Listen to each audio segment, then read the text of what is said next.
In today's video, I'll show you how to install and use a trainer to enable cheats like infinite health, infinite range, infinite arrow. Check my video description for this trainer download link. Scroll down. Under standalone version, select the latest version. Once download done, select this folder icon and double click on the trainer.exe and select yes option. And you need to launch the game. Once you are in game, press Alt Tab and open the trainer. Turn on the cheats you like to use. I'm gonna turn on this one hit kill. Once you turn on the cheats you like to use, minimize this and get back to the game.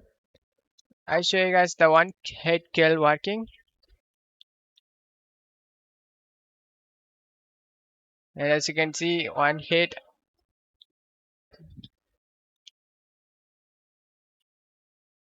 way more easier to play right now. I hope this video helped you. If the video helped you, don't forget to leave a like and subscribe. Thank you.